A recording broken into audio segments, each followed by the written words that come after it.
A man fell to his knees in front of me, on the street, and I didn't understand why. Just a few hours earlier, I was in bed, wanting to stay home. If I had stayed, this moment would never have existed. A year before that, I came back to my country. My plan was simple: to become a programmer, to build my life, to continue on the path I already knew. But there was a constant thought in my mind: to stop consuming online content and to start creating something myself. At first, I ignored it. I thought it was just a passing idea, but it kept coming back, and it didn't go away. At one point, I saw a video, and it felt like someone was speaking directly to me. To stop consuming, to start creating. I wasn't looking for that, but it appeared. I thought I was in control of my life, that my decisions were mine. But looking back, I realized that many things were never fully up to me.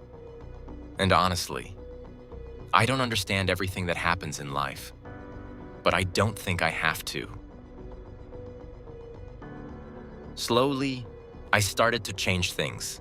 I wrote down thoughts, I made a blog, then short videos.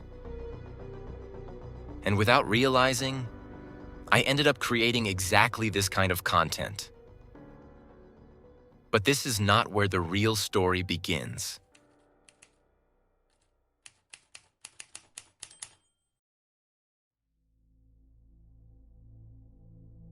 One day, at the end of summer, there was a Christian event in the city. I thought about going, but I was tired, and I started making excuses. I told myself it was better to stay home. I got into bed, but I couldn't stay still. It felt like I had too much energy in my body. I would get up, then lie back down again. Maybe I go. Maybe I don't. I kept going back and forth in my mind until I couldn't resist anymore, and I left. Eventually, I got to the event. It was a place full of people. Thousands were sitting on chairs in front of a very large stage. On the stage, there was a Christian orchestra playing. Everything felt calm but intense at the same time.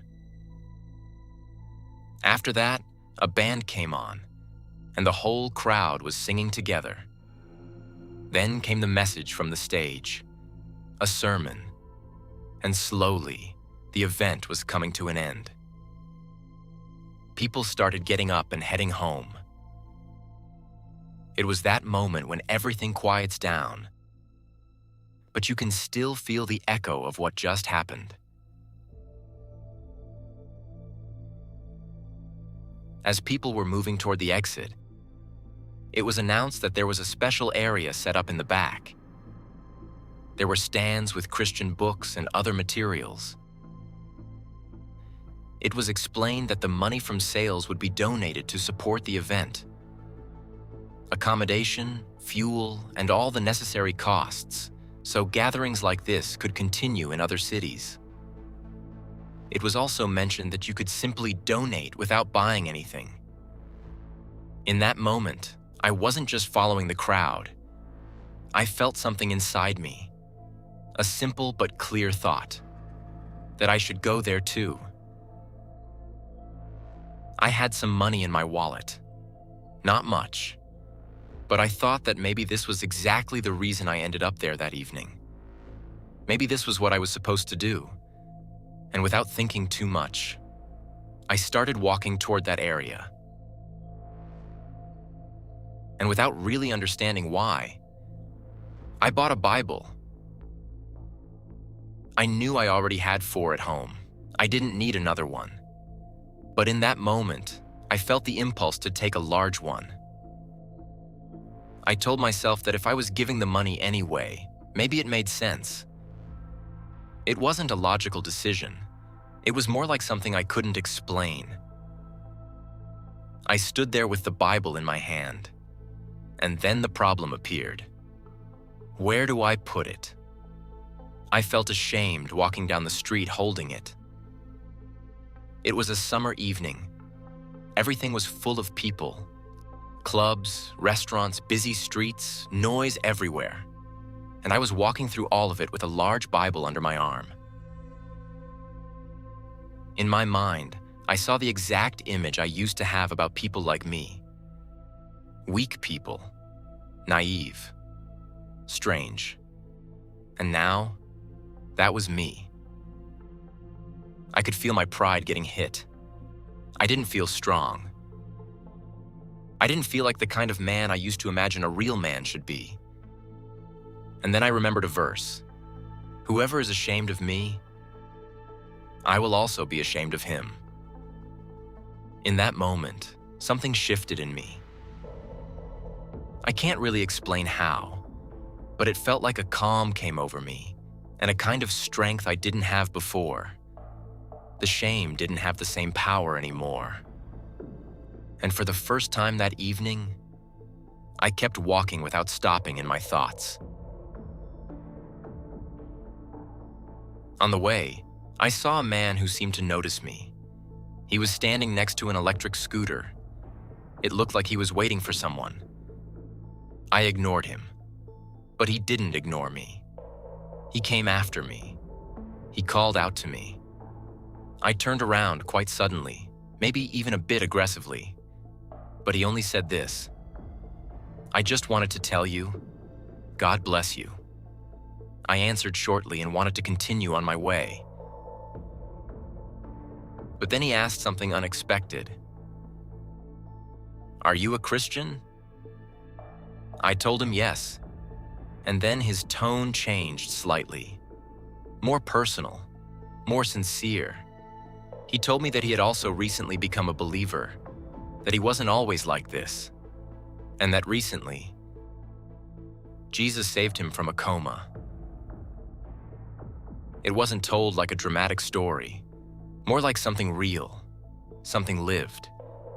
After that, he continued on his way on the scooter. Like our encounter ended there.